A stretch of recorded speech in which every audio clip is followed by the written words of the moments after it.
decision, apparently in consultation with the president. Doctors decided this was the best course of action, depending on the journey of this particular disease.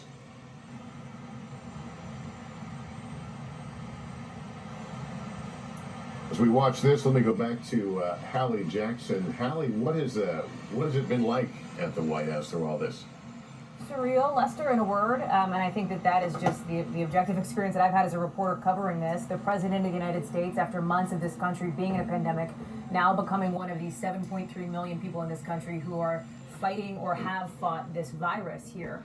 There's a lot to look at when you see the president walking down Marine One there. A couple of observations. His White House Chief of Staff, Mark Meadows, as you correctly noted, Lester, was with him wearing what appeared to be an N95 mask, which is considered, of course, sort of the gold standard for healthcare professionals and people who are kind of on the front lines. Earlier today, when we were here at the White House, Meadows was not wearing a mask at all when he was talking with reporters and was asked about that, why he was not wearing one and sort of setting an example here. So it's notable that he's in one, as of course the president is as well. You have to remember, Lester, this is a president who doesn't love to spend time away from his own home as far as overnight trips. Since I've been covering him for the last 4.5, 5 years or so, what we've always noticed is that if he can get home back to his own, back to his own room at night, that is what his preference would be, unless it's something like a multi-day trip, in which case oftentimes he'll stay at one of his own properties if that's available. So for the president to be now spending multiple nights in the hospital, you have to imagine that is something that is obviously unusual for him, that is different for him,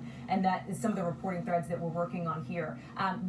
There's a moment when you look at this, Lester, because when you pull back and put this into some context here, this is, as we have been talking about, this is one of the most serious health crises that a U.S. president has faced in decades, as you've talked about with Michael Beschloss, with John Meacham. And so standing here on the North Lawn and looking up and watching the helicopter take the president of the United States to the hospital where he is sick with the coronavirus, the disease, the virus that has infected millions of people worldwide, killed some 200,000 people here in this country, it is sobering, I think is one word for it. As you take a look now at the chopper from earlier, for people in Washington, there is a sense, a lot of people in Washington, they say it's a town, everybody's connected to politics in some way, right? But it's not often that you would hear the chopper heading over to Walter Reed like that. The flight path here in D.C., as Kelly O'Donnell, our colleague here at Walter Reed, reported, people were driving by honking. Obviously, it is notable that the president is there, and now that the word is out, people are aware. We'll note that the First Lady was not with him. She also, remember, tested positive. Her symptoms, according to the White House physician, are a mild cough and a headache.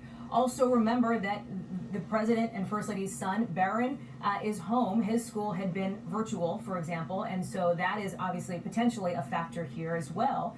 And so there's just a lot of moving pieces at play as we look at what's going to happen over the next few days. There's a question of how long the president will remain at Walter Reed, Lester.